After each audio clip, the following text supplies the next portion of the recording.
When you have a young group, you have a level of energy and enthusiasm around the team. It's exciting to see players whose names have primarily been magnets on the board for most of the last 8 to 10 months, now see them on the field all together wearing gold.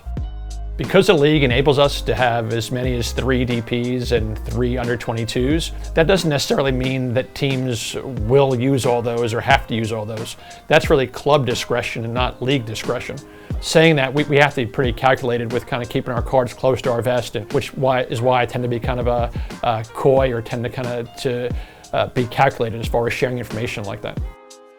There are specific markets that translate to Major League Soccer in the United States. It's rare to grab top young players from Europe, but we've been able to do it historically with the likes of Hani Mukhtar, who came here at age 24, and Sam Surridge, who came here from the English Premier League at age 24. And over the next 10, 12 months, we're continuing to kind of try to stay ahead in identifying the best players, the best markets for our club.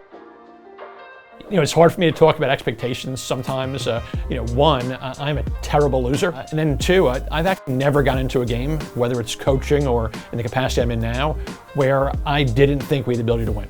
When you're kind of building into a new nucleus, sometimes it takes time to develop cohesion and to build that. So, we're patient in developing those processes, but we're also impatient from the standpoint that we're holding everyone to high standards and expectations about what we're capable of. I told Eddie Tagseth when we signed him that I knew that he would be very popular among our fans. But what separates him, for me, for sure, is his toughness, his ability to sustain it for long periods of time. This club's always been built on the shoulders of guys like this, and he carries NSC DNA in spades. It's hard not to get excited when you see Eddie in and around the ball, and that's whether it's him passing or dribbling or him kicking an opposing player who has it. Like I mentioned earlier, when we decided that we were going to implement a different game model and approach to building a roster to support that, we needed to find the right manager who could conduct that for us.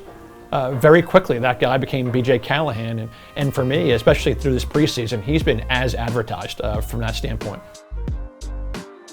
When this team's been at its best, we've seen Geodis Park be a tremendous home field advantage for our team. Perhaps my favorite moment here with the club was the 2023 Leagues Cup Final, when Inter Miami took the field for warm-ups, and they were absolutely showered with boos when they came out. For most of the Lionel Messi experience in MLS, they tend to have a majority of the fan base in pink, be it at home or on the road. For our fans, it felt almost like a level of contempt being held against Miami from the standpoint that we wanted to show as a group that this was our home, and any team coming in was going to be in for a fight. The first 8 months of BJ Callahan's tenure has only amplified our commitment to developing young players and the ability to integrate and in some ways weaponize Huntsville City FC. Chris Applewhite's ascension last season from being an academy player to the MLS Next All-Star game, they gave us the confidence to be able to sign him to a first-team contract as a homegrown. Julian Gaines' standout play for HCFC gave BJ the confidence to call him up and play in meaningful matches last season. It's taken us 6 years to kind of get this whole thing up and running from the standpoint of our pro player pathway, and you're really starting to see it come to fruition from the standpoint of paving the way to a model where we can now have players develop and ascend through our club.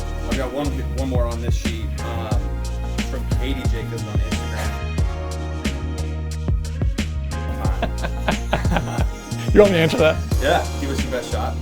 So the best Knicks player of all time, there's been so many great players in the history of New York Knickerbockers basketball, but for me growing up, my favorite player was always Bernard King. I watched him score 60 plus on Christmas Day.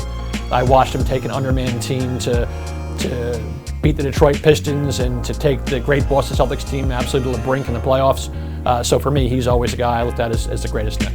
That worked out. It was really funny. Perfect.